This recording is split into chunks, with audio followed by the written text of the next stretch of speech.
Missing someone, love with all your heart. Missing someone, love with heart. What's up guys, welcome back to my channel. In this week's episode I am going to transform this client. So she pretty much has a natural balayage and then we are going to transform her into a more warmer copper balayage.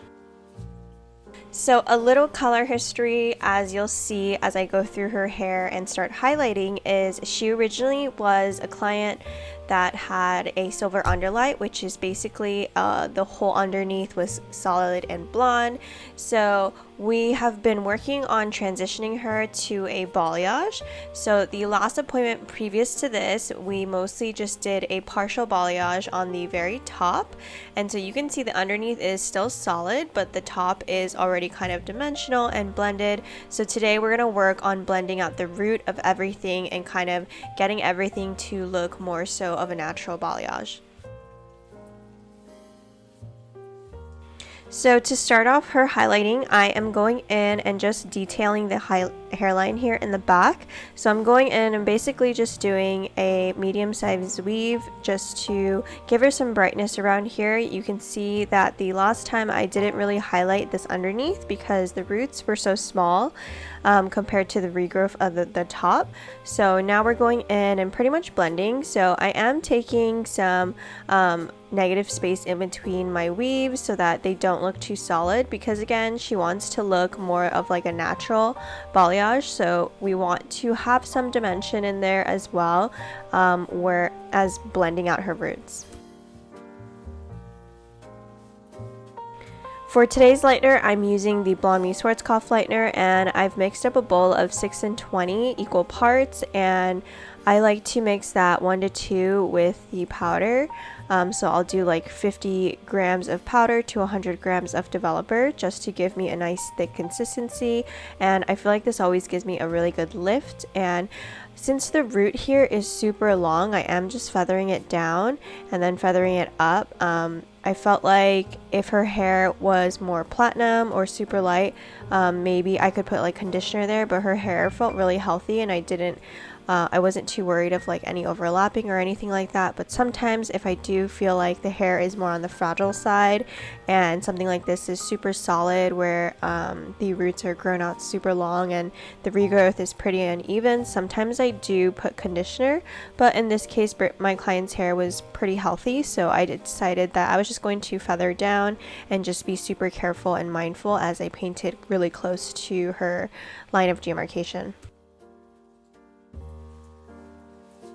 So you can see after I did those 2-dimensional foils back to back on her hairline, I'm just going now taking a center parting and just foiling the center of her head, and I'm going to continue this pattern all the way to her money piece, and then you'll see later I'm going to connect the sides to this middle parting at the very end.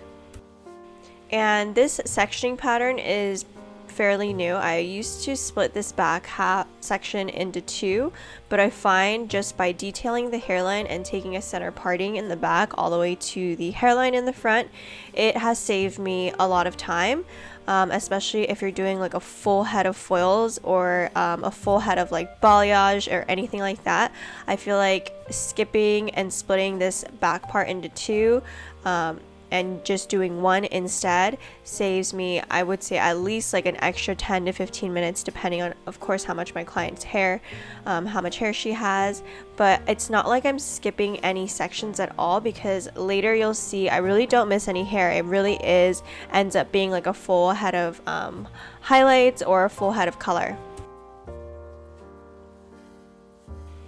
Also, for my weave pattern on the parts that were previously solid from the old underlights, I am making those weaves a little bit chunky, but leaving some negative space in between, because I want to have that beautiful ribbon balayage effect when this is curled and you see this color, the hair down in the back here. So that is why I'm doing more of like a chunky weave instead of like a slice. So like I said before, this client used to be a solid underlight on the underneath, and when she wanted to transition to something more natural, I did explain to her that if we changed her color from being a natural like solid color to more of like a dimensional color, that it would be really hard for her to kind of go back, because once you add the dimension through highlights and stuff, it is a little bit difficult to go back to being solid, because essentially you would have to pick out all of the dark and try to match and create that solid effect. So it's really good if you are a hairdresser and your client wants something and change it up to do something low maintenance and have highlights, to explain to them that if they ever do change their mind, that it's going to be very difficult to go back to what they were before. So now that I've already finished retouching the underlight part where it was solid, my weave pattern is now going to change. So this top part is where I did her old balayage. So these weaves, I'm pretty much just picking out the dark that I left out last time. Excuse my broken foils. We had like some leftover foils that I was just trying to use up, so that is why you see me stacking on top of like just short foils, and you'll see later Jen says sorry because these short foils were totally her fault. But anyways, so for this part, I am picking out the dark of the balayage that I left out last time, and what that's going to do is it's going to blend the roots out, and because I did more of like a chunky weave last time, this weave that I pick out, like the dark that I pick out this time, is going to be a smaller weave, so the root is going to appear a little bit more blended in with her natural because it's a smaller weave. And then on top of that, since I'm picking out the dark, it's going to create more lightness on the ends because I am coloring the ends that didn't really get lightened last time, but blending the roots at the same time. And whenever I do like a balayage retouch or like a highlight retouch, if my client's goal is to be lighter, I always use this technique because I feel like it just makes it super easy, because I'm able to pick up where I left off last time, and it keeps my client's hair super healthy if I'm able to only pick out and only highlight whatever was left out last time, so that everything on the ends could stay nice and light, and she can continue to maintain the color that we've been doing for the past like few months. And you can only do this if your client comes in consistently for about like 3 or 4 months. If they wait too long, sometimes these roots get too long, and it kind of, you have to start all over and do the balayage all over again. But if they come in consistently, then you can just pick out the dark that you left out last time. They can really maintain that lightness on the ends if they are very consistent with their appointments. So after I pretty much finished all the way to the hairline in the center parting, I didn't give her like a money piece, like a chunky one. I just did a blended one to kind of match the back because I felt like that would look best with the color that we're doing today. Now I'm moving on to the sides. So when I do the sides, I usually will detail their hairline maybe once or twice. Since she is wanting just something more on the natural side, I'm just doing basically 2 baby lights around the front hairline, and then I'm going to connect the rest of the hairline just above the ear as well to kind of give brightness all around the hairline, so that if she wears her hair up, she sees consistent color throughout her whole hairline and there's no random dark spots or anything like that. So I'm just doing 1 baby light just to connect that front and back here, and you can see this last section on the sides is pretty perfect to just do it all in one go. And so you can see how I'm able to do a full highlight in the whole head by just taking that back section and just doing it as one, and then basically doing the sides as one too. So essentially this type of like sectioning for my highlighting technique that I've been doing lately is pretty much just detailing the whole hairline, and then just taking the back and the 2 sides in 3 different sections, and I feel like this saves me so much time, because what I used to do before is I used to pretty much do the whole head in 4 different sections by splitting the back in half. But now I'm able to kind of save some time and just do like detail the hairline and then take the rest into 3.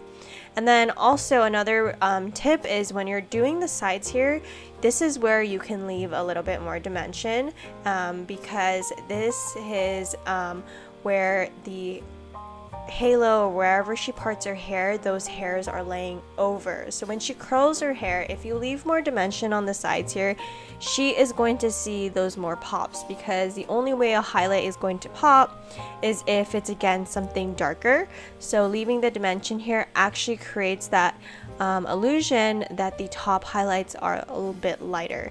So I like to leave a little bit more dimension and negative space in between my weaves when I weave the sides on this last part of my highlight. So really quickly, I'm so sorry guys, I did not get a video of toning because we were just really busy, but I'm going to give you my toner formulation. So I lifted her to about a level 8, and then for her toner I use Redken Shades EQ. I lately personally like to use their reds for something more copperish. So for her toner, we mixed up 3RV for the root, which is a level 3 red violet.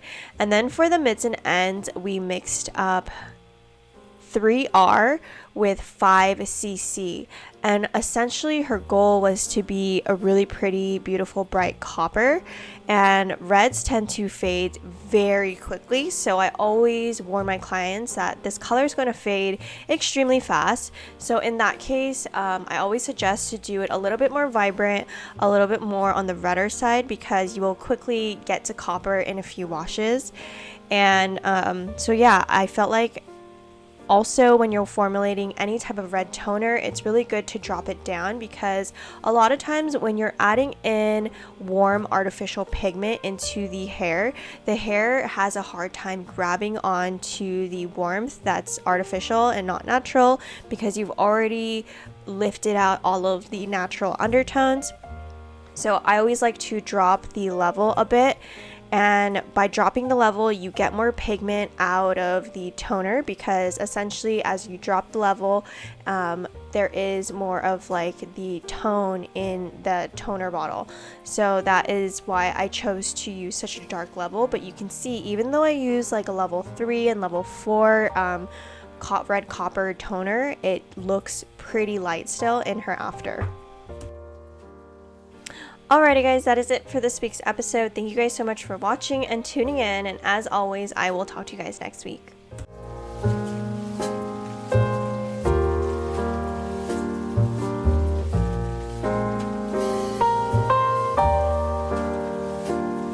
Bye.